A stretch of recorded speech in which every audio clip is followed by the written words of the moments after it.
Bernard de Montréal, rencontre du début du mois d'octobre 1983. Le thème, la solitude.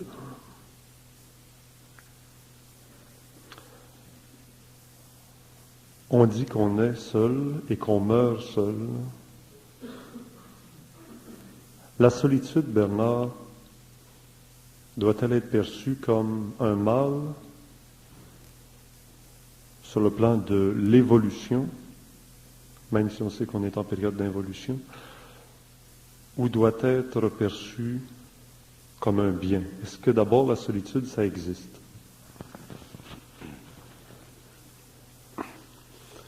La solitude, d'abord, ça fait partie de la condition humaine, ça fait partie de la condition de certains hommes, de certains êtres humains. Et la solitude, c'est une condition qui n'est pas nécessaire, qui n'est pas bonne,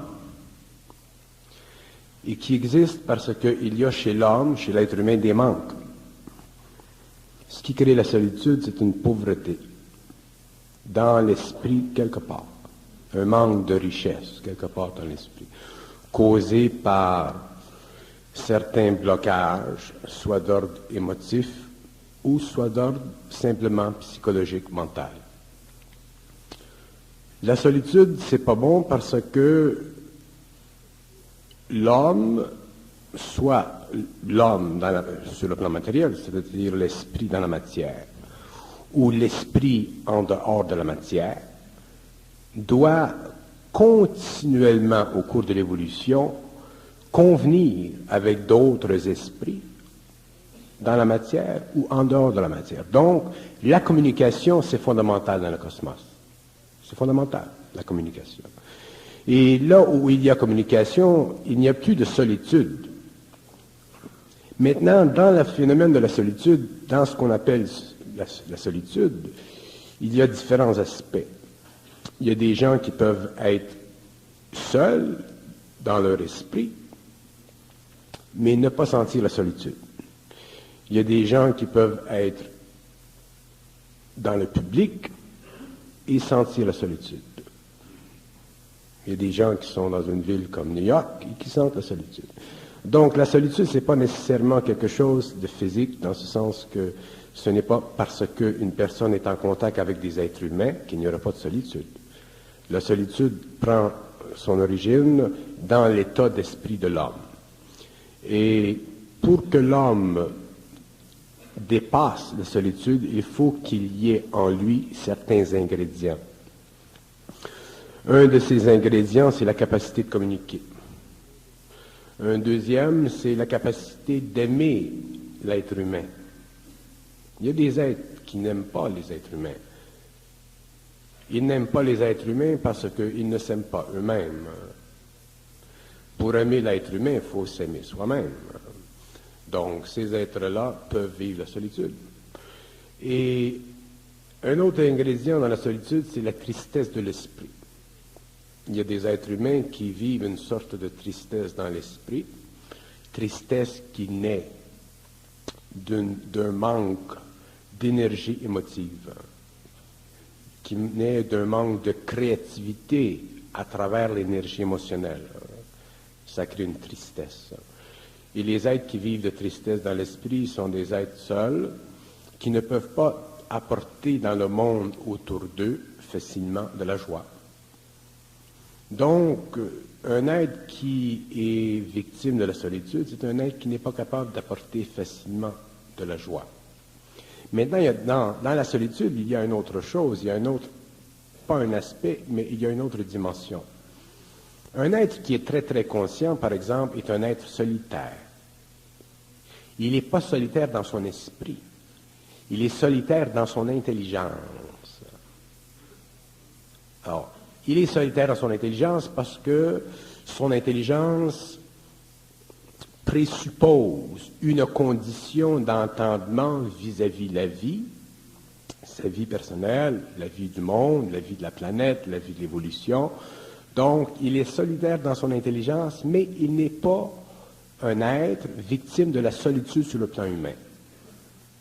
Donc, un être qui est solitaire dans son intelligence va être capable, lorsqu'il descend de sa montagne, de rencontrer des gens dans la vallée et de s'entretenir avec eux.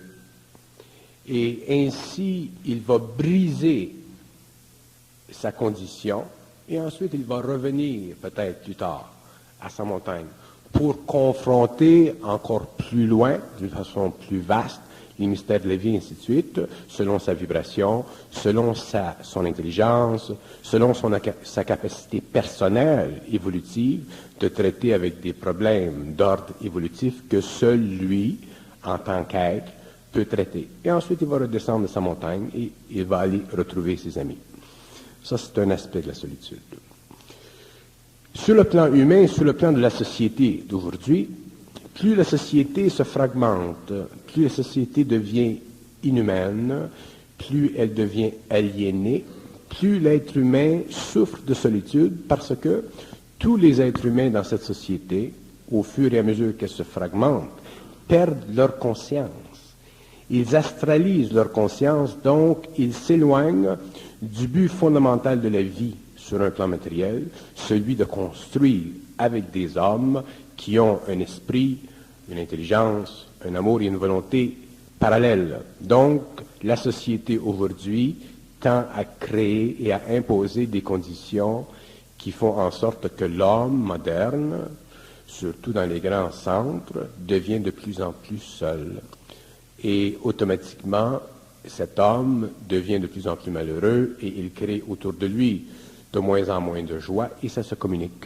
Donc aujourd'hui, l'homme moderne est plus seul qu'il était il y a 20 ans, 40 ans, 50 ans. Et ça, c'est très dangereux parce que la société est incapable de donner à l'homme ce dont il a de besoin pour survivre psychiquement. La société est capable de donner à l'homme ce dont il a de besoin pour survivre matériellement, mais non pas psychiquement. Et si l'homme n'est pas capable de survivre psychiquement, quels que soient les aspects de la matérialité ou de l'abondance matérielle qu'il a, ces aspects-là ne pourront jamais convenir à son esprit, à moins qu'il soit très, très matériel. Et même là, parce que la vie peut facilement, à un certain moment, lui enlever ces choses-là. Le stock market peut tomber, par exemple. Donc, l'homme moderne est arrivé à un point où il doit résoudre le problème de la solitude. Il y a seulement une façon de résoudre le problème de la solitude. C'est que l'homme doit en arriver, éventuellement, à balancer les forces négatives et les forces positives en lui. L'être humain, c'est un être qui est fait de négativité et de positivité, pas dans le sens moral du terme, dans le sens simplement énergétique, comme une batterie. Dans une batterie, vous avez un pôle négatif, vous avez un pôle positif, il y a un échange qui crée une énergie.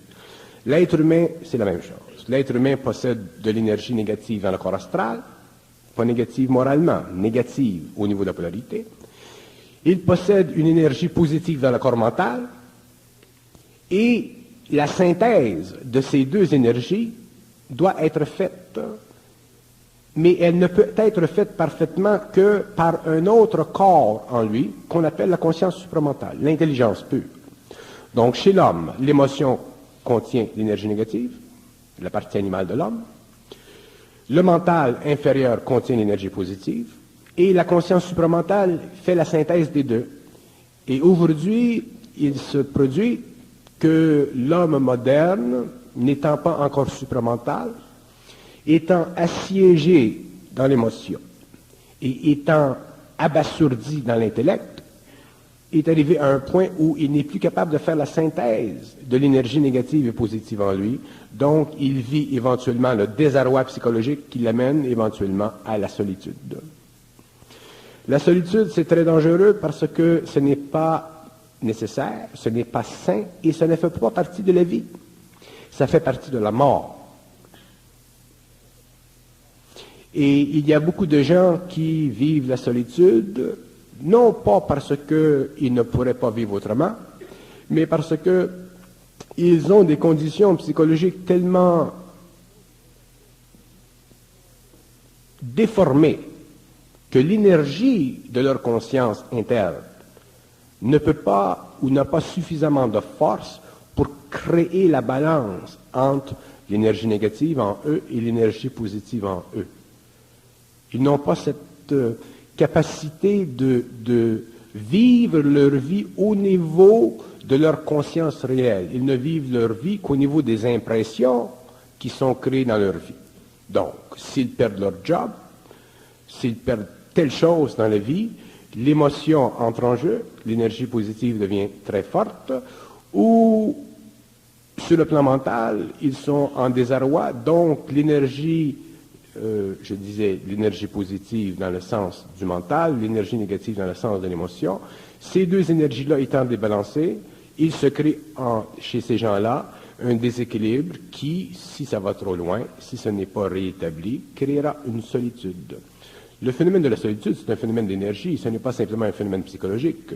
Le phénomène psychologique, c'est simplement l'observation, l'analyse, la compréhension mentale de l'état émotif.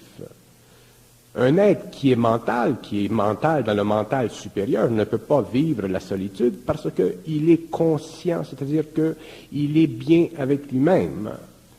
Mais si un être n'est pas bien avec lui-même, il ne pourra pas être bien avec les autres. Et s'il n'est pas bien avec lui-même, il aura peut-être l'impression d'être bien avec les autres tant ou aussi longtemps que les autres l'aideront ou lui donneront l'impression d'un support. Mais si ça donne que les autres autour de lui enlèvent le support, il deviendra un être assujetti à sa propre condition, donc éventuellement il vivra la solitude. La solitude, c'est un état d'esprit qui se corrige, c'est-à-dire que c'est un état d'esprit qui requiert la compréhension des lois de l'homme. C'est-à-dire que l'homme doit comprendre les lois de son émotion, les lois de son mental inférieur, pour en arriver éventuellement, si ça fait partie de son évolution, de comprendre les lois du mental supérieur qui régit les aspects négatifs et positifs de sa polarité. À ce moment-là, il sort de cette solitude. Il y a un phénomène chez l'être inconscient qui est universel. L'être inconscient, tous les êtres inconscients, vivent ce que j'appelle, ou ce que je pourrais appeler, une condition existentielle assujettie à l'environnement. Donc, tous les êtres de la Terre vivent une condition de vie qui est assujettis à ce qui se passe autour d'eux. Si l'économie va bien, ça va bien. Si la religion va bien, ça va bien. Si l'économie va mal, ça va mal. Si la religion va mal, ça va mal. Si la politique va bien, ça va bien. Si la politique va mal. Dans différents aspects, selon leur liaison avec les différents systèmes de la conscience humaine. Et ça, c'est très dangereux. Et c'est d'ailleurs ce qui sera dépassé dans la nouvelle race en évolution. L'homme qui vit dans une société doit bénéficier de ce que la société au large produit, mais l'homme ne doit jamais être victime du processus de socialisation. C'est-à-dire que l'homme ne doit jamais être victime des conditions sociales pour son état interne. L'homme doit être bien dans sa peau, quel que soit ce qui se passe dans le monde. Si ça va bien dans le monde, c'est plus facile pour lui d'être bien dans sa peau. Si ça va mal dans le monde, il devrait être capable quand même d'être bien dans sa peau, parce que être bien dans sa peau, c'est la seule condition absolue de la conscience humaine. Tout le reste est relatif. Donc, si l'homme n'est pas capable d'être absolu dans sa conscience, il ne peut pas être bien dans sa peau, donc, selon les conditions extérieures. Selon la fragmentation psychologique de la société, il subira les conditions planétaires de la civilisation. Et dans le cas où nous sommes aujourd'hui, à la fin du XXe siècle, surtout dans les grandes nations, dans les grands peuples, dans les grandes cités, dans les grands systèmes, l'homme est devenu victime de lui-même parce qu'il n'a pas réalisé l'importance de ne pas être capable d'être seul. L'homme doit en arriver dans la vie à ne pas être capable d'être seul, à ne pas être capable de se sentir seul. Un homme qui moindrement se sent seul ou sent de la solitude, c'est un homme qui manque de créativité.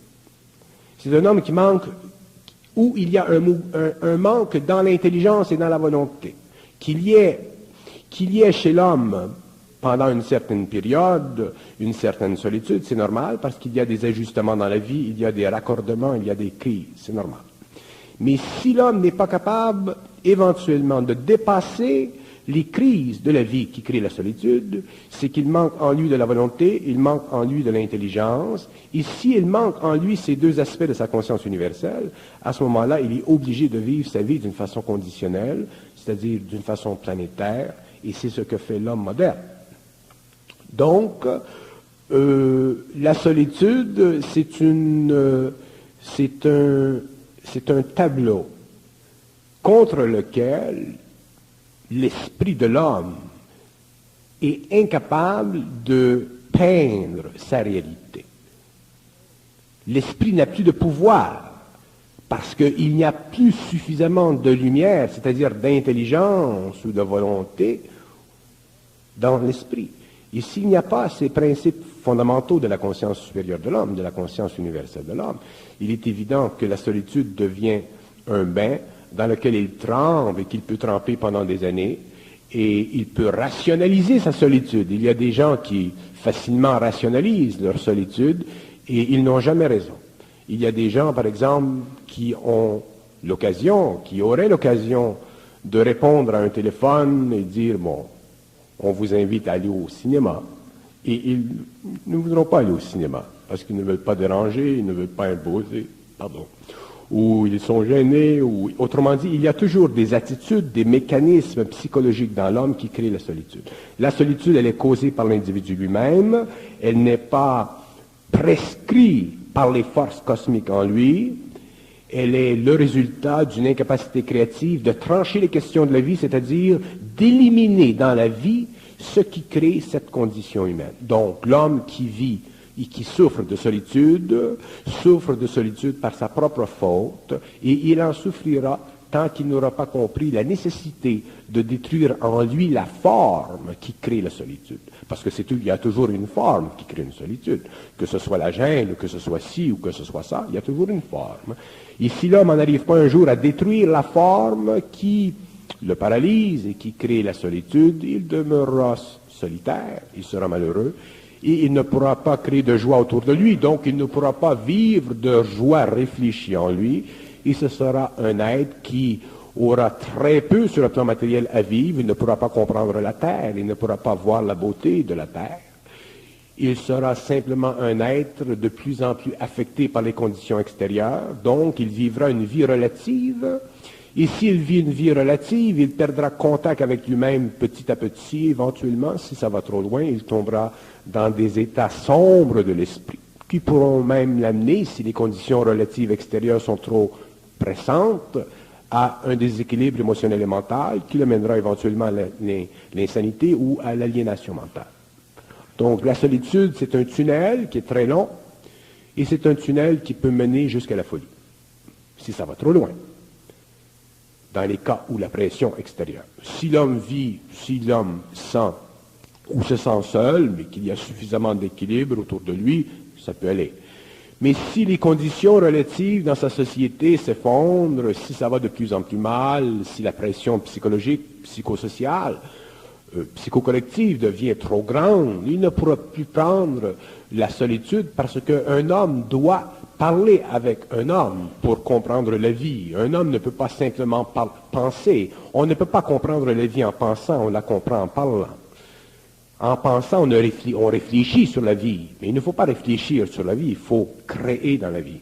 Donc, si l'homme n'a pas d'amis avec qui parler, s'il n'a pas d'amis avec qui il peut échanger sur une même longueur d'onde, il est évident que, éventuellement, si la société atteint un cycle d'involution qui est final, ou qui arrive vers une finalité, il vivra cette solitude d'une façon très, très pesante, et si ça va trop mal, il ira jusqu'au bout du tunnel, et éventuellement, pour aller jusqu'à la folie. Outre cette solitude qui semble négative, une solitude dont la personne souffre de solitude, n'y a-t-il pas des solitudes apaisantes, calmantes, puisque, comme on disait tantôt, on meurt seul, de toute façon on arrivera à la mort seul. Bon. Vous dites qu'on meurt seul. Quand vous dites qu'on meurt seul, c'est vrai, évidemment, on meurt seul. Si je meurs, c'est pas vous qui mourrez, c'est moi. Bon, on meurt seul, c'est évident. Mais ce n'est pas totalement véritable ce que vous dites, parce qu'il y a des gens qui meurent et qui, dans les derniers moments de la mort, autrement dit là où les corps se divisent, il y a une prise de conscience entre ces êtres-là et d'autres êtres qui vivent sur des plans invisibles et qui viennent les chercher. Donc, vous avez des gens, par exemple, qui vont mourir, qui vont mourir d'une belle mort, comme on dit. Pourquoi? Parce qu'ils voient dans leur chambre mortuaire, ils voient des gens, des amis, une femme, une fille, une cousine, qui viennent les chercher et qui les amènent lentement vers les grands paradis astraux. Donc, ce n'est pas une solitude qui est gênante, qui est difficile, c'est une solitude qui est vécue à l'unité, mais qui a un très très grand aura de paix. Par contre, vous avez d'autres êtres qui vont vivre la solitude d'une façon très gênante au moment de la mort. Il y a des solitudes qui sont bonnes, c'est-à-dire que ce sont des solitudes qui permettent à l'homme de vivre le repos de son esprit. Mais ça, ce sont des solitudes que l'on s'impose. Ce sont des solitudes que l'on veut s'imposer. À ce moment-là, on ne parle plus de vivre seul ou de souffrir d'être seul. On parle de se retirer dans un certain espace où seulement soi-même le remplit pour quelque conversion de notre propre énergie que nous voulons faire avancer ou perfectionner. Quand je parle de la solitude, je parle de la solitude négative. Je ne parle pas du fait que certains hommes peuvent se retirer dans un certain espace mental, psychique, pour vivre une autre expérience. Si nous voulons comprendre la solitude, il faut que vous me demandiez beaucoup de questions, parce que c'est très vaste la solitude, on peut en parler pendant des semaines. Donc, je vous laisse la parole. On n'a que 2 heures pour en parler. Et vous me permettez de dire que je ne suis pas tout à fait d'accord avec ce que j'entends depuis le début avec Bernard de Montréal, parce que dans le fond, même le Christ a dû passer par la solitude lorsqu'il a dit « Père, Père, pourquoi m'abandonnes-tu » C'est pas le dû de chaque homme d'apprendre à vivre dans sa solitude, à chaque être humain plutôt que chaque homme, là, les femmes aussi, mais que chaque être humain doit apprendre à vivre sa solitude, et ça, c'est peut-être le grand destin de l'incarnation. Bon, là, vous parlez de la solitude d'une autre façon. C'est pour ça que c'est très... Si nous allons jeter de la lumière sur le phénomène de la solitude, il faut que nous parlions, vous et moi. Sinon, nous allons développer simplement des termes psychologiques de la solitude, ça ne mène à rien. Si vous parlez du Nazaréen qui a vécu sa solitude, éventuellement, c'est normal qu'un initié, les initiés vivent de solitude. Mais le Nazaréen vivait la souffrance de son initiation, donc il devait la vivre seul, sa solitude, mais il n'était pas seul, un initié n'est jamais seul. Donc la solitude du Nazaréen, ce n'est pas la solitude de l'homme sur la rue Sainte-Catherine. Il ne faut pas confondre les solitudes.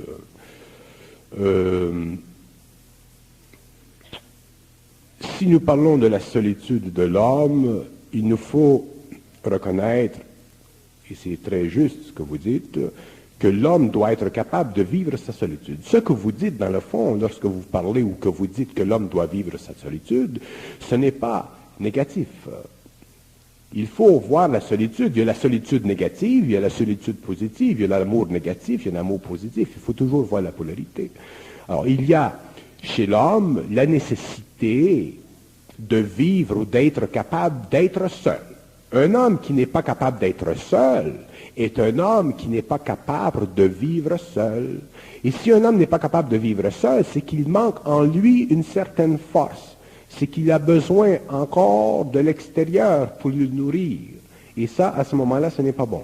Tous les êtres humains, un être humain complet devrait être capable de vivre seul. Mais vivre seul pour une certaine période de temps. Parce que si l'être humain est très, très vibrant d'énergie et qu'il vit seul, il vivra seul pour des raisons qui conviennent à un aspect de sa vie, mais il ne vivra jamais seul d'une façon indéfinie. Il n'y a pas un être dans le cosmos, qu'il soit sur les plans invisibles ou qu'il soit sur le plan matériel, qui vit seul.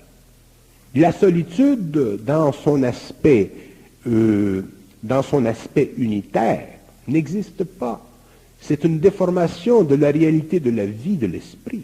Dans le cosmos, l'homme doit communiquer. Si l'homme est seul, si l'homme vit certaines expériences poignantes seul, c'est pour ajuster ses corps, c'est pour le rendre totalement autonome de l'extérieur. Mais ça, c'est une période qui est plus ou moins courte ou qui est plus ou moins longue. Un être humain ne peut pas vivre seul indéfiniment parce que la créativité chez l'être humain nécessite qu'il y ait connexion, qu'il y ait interconnexion, qu'il y ait interrelation avec le monde. Donc un être humain, qu'il soit initié ou qu'il soit simple mortel, ne peut pas vivre seul indéfiniment. Il peut vivre certaines expériences seul, à l'intérieur desquelles il va transmuter son matériel énergétique, mais éventuellement il reviendra dans une société quelconque, dans un cercle quelconque, dans une fraternité quelconque, pour échanger, pour rendre public le fruit de sa transformation. C'est impossible à un être de vivre seul. C'est une condition qui n'existe pas dans le cosmos, puisque dans le cosmos, la condition fondamentale du mouvement de l'énergie de l'esprit, c'est la communication. Donc, s'il y a solitude dans la vie d'un homme, ça peut être temporaire. Il doit être capable de la vivre d'une façon puissante, c'est-à-dire d'une façon où il ne souffre pas psychologiquement de la solitude. Mais un être peut être imposé de vivre une solitude sur le plan de l'énergie et il doit être capable de la vivre, cette solitude. Éventuellement, elle sera retournée, cette solitude, pour devenir une sorte de plénitude, c'est-à-dire un rapport très très exact avec les êtres, ses frères ou les hommes de la Terre. Comme vous me dites que dans le cosmos, ça n'existe pas la solitude, Dieu est un, unique et seul. Mais oui, vous faites de la philosophie, Dieu est un, unique et seul. Que vous savez, vous, si Dieu est un, unique et seul? Qu'est-ce que vous savez de Dieu si est un, unique et seul? Dieu, qu'est-ce que c'est Dieu? Dieu, c'est une conception humaine. La conversion de l'énergie mentale en informatique céleste. Vous avez ça, ces mots-là? Bon, qu'est-ce que c'est? Dieu est seul. Qu'est-ce que ça veut dire que Dieu est seul? Ce sont des mots qui sont employés par l'homme pour permettre à l'homme de réaliser l'unité dans le cosmos, l'unité de l'absolu. Mais de dire que Dieu est seul, ça ne veut absolument rien dire. C'est l'homme qui est seul. Le phénomène de la solitude, ce n'est pas un phénomène divin, c'est un phénomène mortel. Ce n'est pas divinisant d'être seul. On doit apprendre à convertir l'énergie de notre mental supérieur en énergie qui formule des aspects de la réalité qui conviennent non pas à notre émotion, mais qui conviennent à la réalité de notre mental. De dire que Dieu est seul, ça ne veut absolument rien dire. C'est simplement jouer avec des mots pour créer un état d'esprit psychologique qui nous permet d'aller plus loin dans la conversion du concept de solitude. Mais Dieu n'est pas seul et Dieu n'est même pas ce que nous pensons. Dieu n'est pas ce que nous pensons. Ce que nous pensons, c'est simplement de la foutaise. Nous sommes de la foutaise. Dès que l'homme pense, il est foutaise. C'est lorsque l'homme parle qu'il devient intelligent. Ce n'est pas lorsque nous pensons. Et le problème, c'est que nous parlons des choses que nous avons déjà pensées. Il ne faut pas parler de choses que nous avons déjà pensées, parce que déjà nous parlons de la foutaise. Donc nous devons parler des choses que nous n'avons jamais pensées. Nous devons parler des choses qui n'ont jamais été pensées.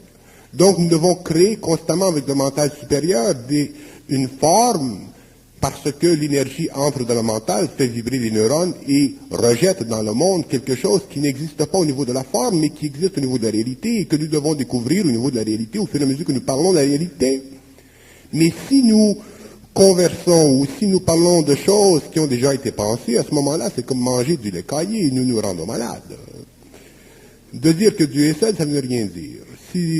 On ne peut même pas dire si Dieu écoutait ça, il rirait, parce que ça, c'est penser des choses que nous pensons. Donc, nous ne sommes pas capables nous devons éventuellement créer des choses, créer des formes qui nous permettent de canaliser de l'énergie qui change la vibration de notre mental pour altérer la dimension psychologique de notre mental inférieur et de notre émotion. C'est à ce moment-là que nous commençons à comprendre ce que nous sommes, de comprendre ce qui est, et comprendre l'infinité de la réalité et de ne pas nous laisser prendre dans les formes et incapable d'être autrement. L'homme doit changer sa condition. L'être humain, c'est un être créateur ou il doit devenir un être créateur, non pas simplement un être mécanique. L'homme doit changer sa condition. Si l'homme souffre de la solitude, il doit tuer la solitude. Si l'homme il est pauvre, il doit tuer la pauvreté. Si l'homme il est ici, il doit tuer ceci. L'homme doit tuer tout ce qui n'est pas créatif en lui. Et à ce moment-là, il devient plein, il vit la plénitude. À ce moment-là, la solitude n'existe pour lui que s'il veut bien la vivre, pour la transmutation de ses corps subtils, pour vivre un état d'énergie où seul lui peut vivre cet état d'énergie. Mais lorsqu'il retourne dans le monde, il n'est plus seul. Si tous les hommes étaient créateurs en même temps, un peu comme le Christ pouvait le faire, le Nazaréen, sur l'embarcation qu'il conduisait sur le lac de Tibériade, il décidait qu'il fasse soleil après la tempête, mais que l'autre à côté décide qu'il continue à pleuvoir pendant que l'autre voulait qu'il fasse soleil. Vous remarquez tout de suite que tous les génies, tous les grands initiés étaient seuls. Oui, mais les initiés ne sont pas des génies. Les génies, ce sont des petits hommes avec des grosses têtes. Les initiés sont des êtres. Ce sont des êtres complets. Ce ne sont pas des petits hommes avec des grandes têtes. Vous ne pouvez pas comparer le Nazaréen à un génie. Ce n'était pas un génie, le Nazaréen, c'était un homme très simple. Donc, quand j'ai dit les génies, point virgule, et Jésus de Nazaréen. Là, on ne fait pas de la littérature, mais quand même, c'était pour dire que les génies aussi, on les retrouve seuls. Les génies sont seuls parce que les génies, ce sont des êtres qui ont des défaillances. Les génies, ce sont des fruits qui sont très, très beaux. Ils sont très gros, mais ils ont des faiblesses. C'est ça, être un génie. Être un génie, c'est avoir une faille. Autrement dit, le génie, c'est un homme qui n'est pas complet, mais qui, à cause de son évolution et à cause du travail qu'il doit faire sur une planète, a développé certaines facultés qui sont au-delà de la normale humaine. C'est ce qui les rend génial, si vous voulez. Mais ils ont des faiblesses. Le génie, ce n'est pas un surhomme. Le génie, ce n'est pas un homme complet. Le génie, ce n'est pas l'homme de la 6e race. Le génie, c'est l'empreinte de la mémoire cosmique dans l'homme de la 5e race racine. Le génie, c'est un être qui n'est pas total. Le génie, c'est un être qui doit mourir. Le génie, c'est un être qui doit revenir sur la vie. Le génie, c'est un être qui doit un jour ne plus être génie, mais être conscient. Être génie, ça fait partie du karma de l'homme. Être génie, ça fait partie de la mémoire de l'être humain en évolution. Être génie, ce n'est pas un cadeau. Être génie, ça nous rapporte sur le plan matériel certains honneurs, et ainsi de suite, et ça sert à l'évolution de l'homme. Mais les génies sont des êtres qui souffrent. Pourquoi? Parce qu'ils sont des génies. Vous connaissez des génies qui ne souffrent pas? On dit souvent génie, folie, ça va ensemble. Ce n'est pas très très gentil de dire ça. Mais dans le génie, dans tous les hommes qui vivent des extrapolations psychologiques, qui ont des mémoires fantastiques, qui ont une capacité analytique qui dépasse la moyenne, il y a des facultés psychiques chez ces êtres-là auxquelles ils sont soumis, auxquelles ils sont assujettis. Le génie, c'est un homme qui a un karma à vivre. L'homme doit dépasser le stage du génie, il doit devenir un être supramental, il doit devenir un être qui est totalement intégré dans sa conscience supérieure. Pour parler de génie, nous parlons de génie aujourd'hui parce que la masse humaine est tellement ignorante, elle est tellement incapable de créativité, mais il y a des civilisations où être un génie, c'est aussi normal que pour nous d'être ignorants. Donc, la géniocratie, les génies, il ne s'agit pas pour un homme d'être un génie, il s'agit pour un homme d'être bien dans sa peau. Si un homme est un génie, il n'est pas bien dans sa peau, il est mieux d'être sans dessin et bien dans sa peau. Si je reprends une explication que Bernard nous a déjà donnée dans le passé, nous disant que notre société est la pyramide aplatie, mais que le meilleur système est le système pyramidal dans notre politique, dans notre science, dans notre économie, et qu'au départ, si on pense à la pyramide, on va remonter vers la pointe, et à la pointe, au sommet, il n'y a pas la multitude, mais il y a la solitude. Il y a la solitude, il y a une solitude cosmique. Si nous avions, par exemple, une république impériale, ou si nous avions une république dans le sens cosmique du terme, c'est-à-dire une pyramide où vous avez des initiés au-dessus d'une pyramide, effectivement, il y a une solitude, dans ce sens que, vous savez, la solitude d'un initié ou la solitude d'un être qui est à la pointe d'une pyramide, ce n'est pas une solitude psychologique, c'est une solitude de compréhension. Mais ce n'est pas une solitude vide, c'est une solitude pleine.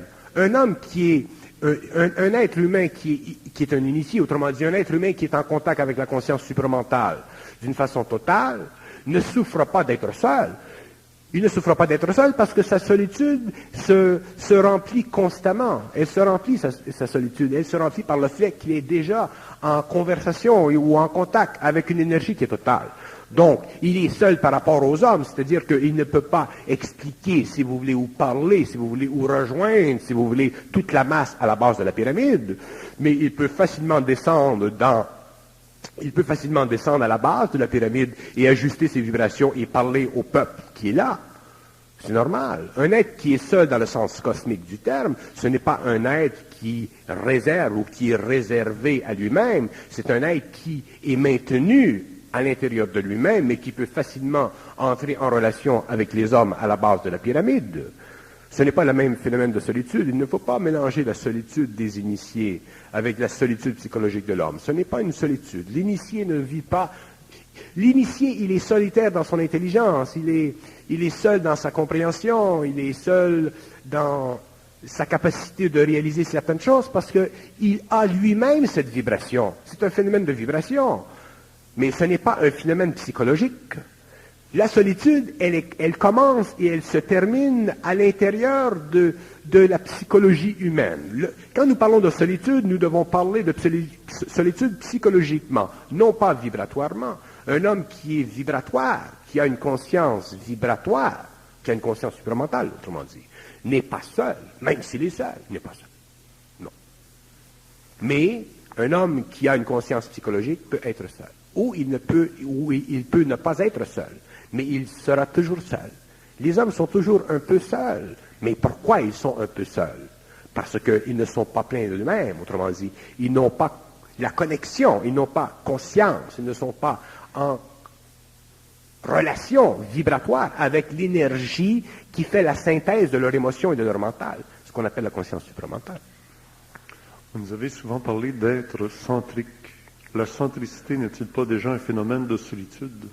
La centricité, c'est l'habilité de l'homme d'en arriver à ne plus être seul socialement parce qu'il n'est plus seul avec lui-même. Donc la centricité, c'est un état d'esprit qui permet à l'homme sur le plan mental, sur le plan émotionnel, en conjonction avec la conscience supérieure, c'est-à-dire la conscience supramentale, de pouvoir à l'instantané ou instantanément d'exploser ou de faire ou de rendre dans le monde son énergie. Au lieu de vivre de l'énergie du monde, il rend dans le monde son énergie. Autrement dit, être centrique, c'est être créatif à un certain niveau.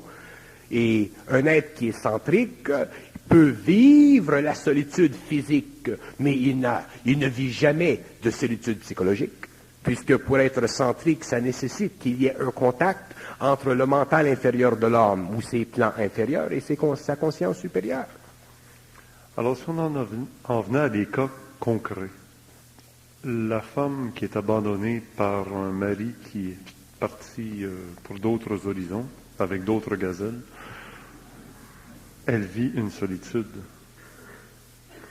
Le mari qui revient à la maison et puis il n'y a plus d'écho dans la maison, il n'y a plus personne, il vit une solitude.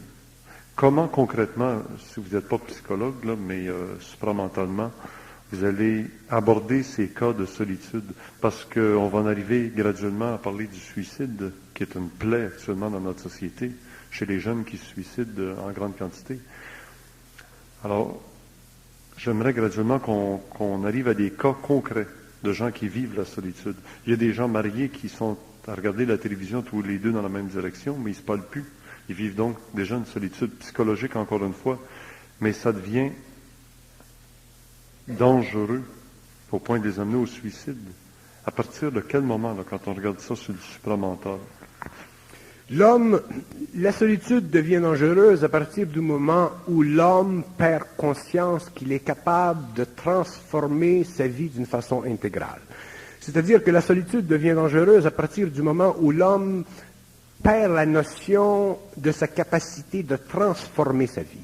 Aussitôt que l'homme se sent écrasé par les événements de la vie et qu'il n'est pas capable de ressusciter en lui l'énergie émotionnelle, l'énergie mentale, à partir d'une conscience supérieure ou d'une sensibilité à lui-même, à ce moment-là, sa solitude devient dangereuse parce qu'il est écrasé par des événements extérieurs qui font partie de son évolution, qui font partie de son expérience, qui font partie de son karma, qui font partie de certaines conditions qui peuvent très bien lui être cachées. Donc, ce n'est pas la condition psychologique ou physico-psychologique de l'homme qui doit être le centre nerveux de sa condition future, c'est sa conscience, sa réalisation, sa force interne, son intelligence réelle, son émotivité pure. Ce qui arrive, ce qui crée dans notre société la grande faiblesse, autrement dit, le retirement de l'énergie émotionnelle dans le cas de cette solitude qui vient ou qui résulte de la scission dans un couple, c'est que l'individu qui en subit la condition n'est pas capable de ressusciter en lui par ses propres forces les énergies qui lui ont été enlevées à cause d'une dominante, c'est-à-dire à cause d'un lien créé par l'amour ou créé par le besoin de la sécurité matérielle par un autre être. L'être humain est un être qui est intrinsèquement, naturellement, dans le phénomène de la scission dans un couple, il y a plusieurs aspects. Il y a des hommes et des femmes qui se séparent pour différentes raisons. Les hommes ne se séparent pas pour les mêmes raisons. Il y a beaucoup plus d'infamie dans la séparation des couples que d'intelligence. Dans les couples où il y aura de l'intelligence comme étant la force motrice à la séparation, il y aura une ressuscitation éventuelle de l'énergie. Dans les couples où il y a de l'infamie dans la scission des couples, il y aura une expérience pénible qui, dans certains cas, selon les individus, pourra les amener à reconstruire leur vie, et dans d'autres cas où, à cause de la faiblesse émotionnelle, la faiblesse mentale, le découragement, ainsi de suite, qui naît de ceci, mènera l'individu au suicide. Mais ça fait toujours partie de la vie de l'homme. L'homme, la fonction de l'homme sur la terre, de tous les hommes sur la terre, c'est d'être capable éventuellement de transiger avec les forces de la mort, c'est-à-dire de transiger avec les forces qui ont tendance à le faire revenir à la mort. L'homme doit apprendre sur la terre à convertir l'énergie de la mort, qui est l'énergie de l'imagination, l'énergie de l'astral, en énergie créative pour pouvoir se fixer dans la matière, pour en arriver à aimer la vie, pour en arriver à pouvoir créer quelque chose de bien dans la vie. Sinon, s'il ne fait pas ceci, il sera happé petit à petit par les forces de la mémoire, par les forces de l'émotion, par les forces de l'imagination, ainsi de suite. Et ces forces-là font partie de la conscience inférieure de l'homme. Et ce sont ces forces-là qui le rappelleront lentement à la mort. Donc, le phénomène du suicide relié à la scission dans les couples, c'est un phénomène qui naît de l'incapacité chez l'individu d'absorber le choc de l'expérience et de transmuter cette énergie dans une vibration plus puissante, sachant que, ayant de la volonté, ayant de l'intelligence, il est capable de transmuter la condition et de s'amener à une condition qui sera demain meilleure. Donc, tout revient à la volonté, tout revient à l'intelligence. Mais le problème dans les couples de la Terre, c'est que les couples de la Terre, tels qu'ils ont été créés pendant l'évolution, sont des couples qui sont fondés sur le besoin de l'un de l'autre, un besoin émotif. Les couples qui ne sont pas réels, ce sont beaucoup plus des couples sanctionnés par la religion ou sanctionnés par l'état civil que des couples créés par l'intelligence réelle de l'homme. Donc, ces couples sont sujets, si les conditions changent trop dans la société, ou s'il y a des manquements quelconques, ils sont sujets quelque part dans le temps, et nous le voyons aujourd'hui dans le monde, à un changement, à une scission. Et à ce moment-là, les hommes ou les femmes, s'ils ne sont pas préparés à convertir leur énergie dans une vibration plus haute, vivront cette dissolution dans le couple et en souffriront. Mais ce sera parce qu'ils n'auront pas été capables de transmuter les lois de la vie planétaire, c'est-à-dire les lois de l'expérience. Il faut que l'homme en arrive un jour à dépasser l'expérience, dépasser la condition.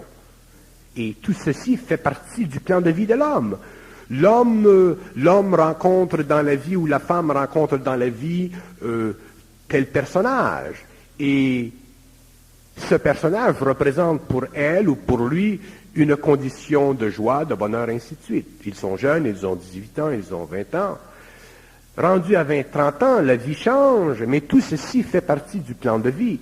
Et si ces gens-là n'arrivent pas un jour à comprendre leur couple, c'est-à-dire à le créer leur couple, ou à le vivre d'une façon autonome, quand je dis d'une façon autonome, je ne veux pas dire dans l'esprit d'un certain libertinage, je dis dans l'esprit d'une condition permettant à l'homme et à la femme d'être des êtres totalement centriques, de pouvoir échanger entre eux.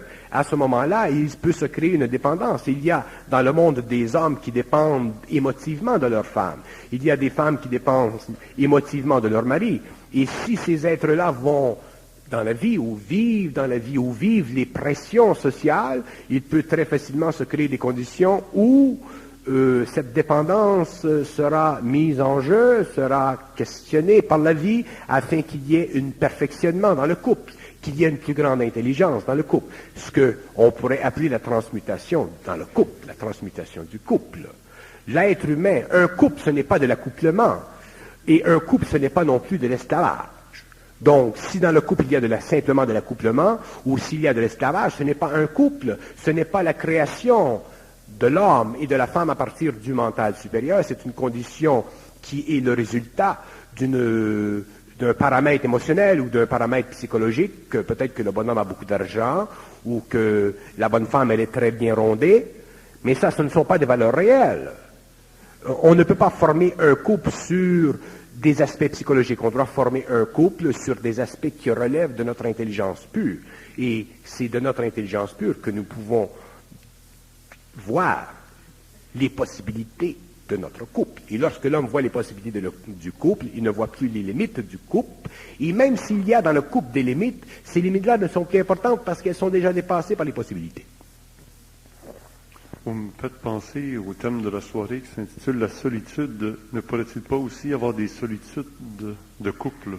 Oui, il y a solitude dans le couple parce qu'il y a des couples qui restent ensemble ou qui sont ensemble parce que les deux individus ont peur de perdre l'équilibre psychologique, social, financier, émotif que leur apporte le couple. Et ce sont des équilibres qui ont été créés pendant des années de temps, ainsi de suite.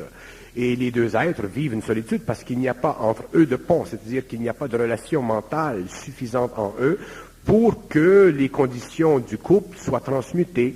Donc les deux sont des couples, ils sont un couple, mais ils ne sont pas réels dans leur couple, donc ils ne peuvent pas vivre leur couple d'une façon guidable, c'est-à-dire qu'ils ne peuvent pas trouver dans leur couple l'énergie nécessaire pour constamment transmuter leur vie, constamment donner à leur vie une dimension profonde, une dimension sans limite. Donc, ils sont esclaves de leur couple. Et si ils sont trop esclaves de leur couple, ils peuvent vivre leur couple pendant des années de temps. Est-ce que c'est la seule porte de sortie sur la Terre de vivre en couple?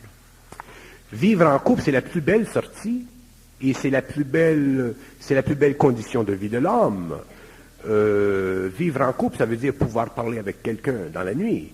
Ça veut dire pouvoir parler avec quelqu'un le jour. Ça veut dire pouvoir créer possiblement une tierce personne qui crée une famille, et ainsi de suite. Donc, vivre en couple, c'est la nature même des choses, ça fait partie des lois de la Trinité. Moi, je parle souvent du couple, où je semble souvent jeter sur le couple une certaine poudre, parce que je sais très bien qu'il y a beaucoup de couples qui ne sont pas réels, ou je sais très bien que des couples qui ont un fond de réalité, mais qui est un peu brumeux. Alors, je jette de la poudre sur le couple, je parle de la transmutation du couple. Un couple doit être, dans un couple, l'alliance entre un homme et une femme, ce doit être une alliance qui est parfaite au niveau des besoins du couple.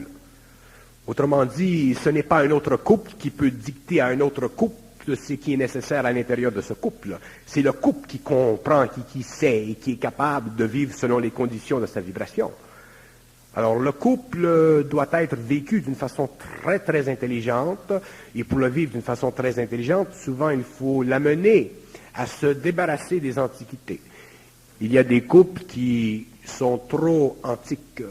Il y a des couples sur lesquels, ou à l'intérieur desquels, il y a trop de poussière. Il faut qu'il y ait de l'éclaircissement, il faut qu'il y ait un ajustement. Je vous donne un exemple. On va prendre, par exemple, vous avez des couples, et ça fait partie de la nature humaine. Hein.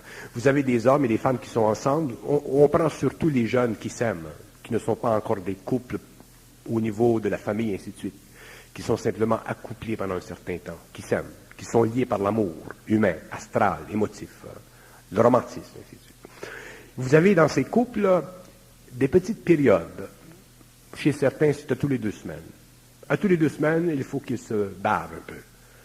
Alors, ils se fouettent un petit peu. Et quand ils se sont fouettés, ils s'aiment, et ils retournent dans le lit et ils recoulent. Et 2 semaines plus tard, encore la même chose, et ils recoulent. Surtout pendant la période où la femme est dans son cycle menstruel. Et là, encore, ça crée encore ces bavures et ensuite on recoule. Et il y a des couples comme ça qui recoulent pendant des années. Mais ce qui arrive, c'est que si on recoule trop éventuellement et qu'on ne comprend pas le phénomène du recoulement, on coule. Alors, je n'ai absolument rien contre le fait que les gens se fouettent un petit peu pour ajuster et comprendre, se comprendre mieux. Rendu à 60 ans, 65 ans, on ne se fouette pas tellement, on s'est tellement fouetté qu'on prend un break. Mais quand on est jeune, on a la peau dure, donc on se fouette un petit peu et on recoule. Et c'est l'histoire des amoureux. Et c'est très bien, c'est l'histoire des films. You break up, puis reconnect, puis tout ça, là, ce qu'on connaît. Là.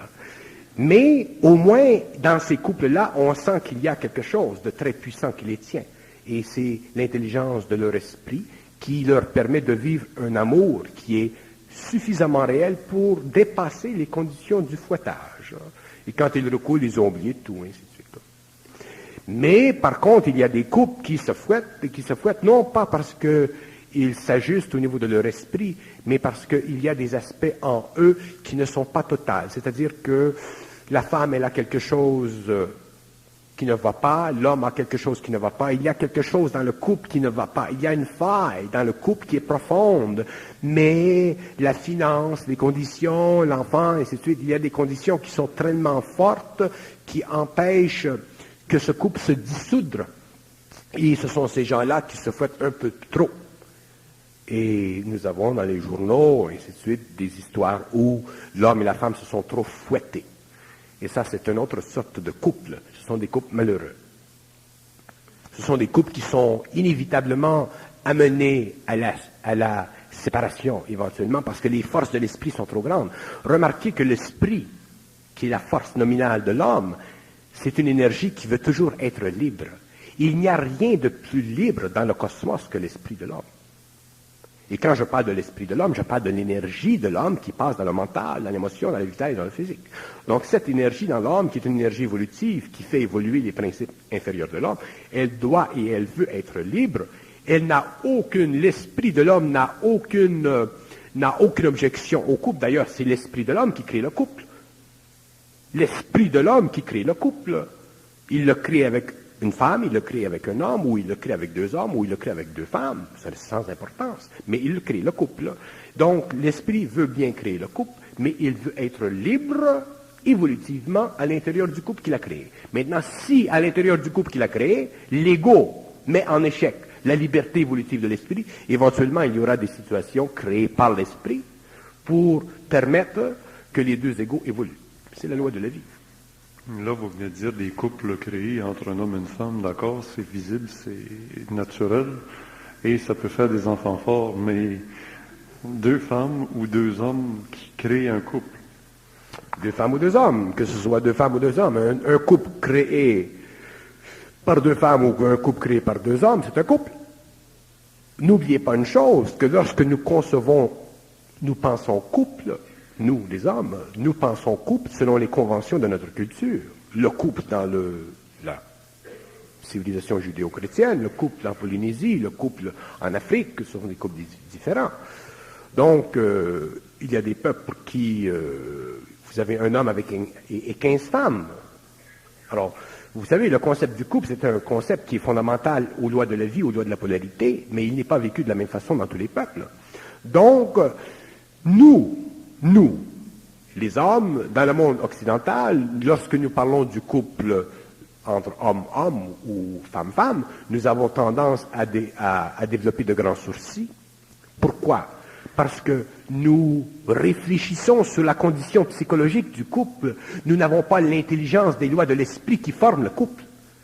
L'esprit, c'est une condition de l'homme, c'est une condition de l'intelligence qui n'est pas restreinte par la relativité morale, spirituelle, philosophique, analytique, culturelle, civilisatrice, tribale de la condition planétaire.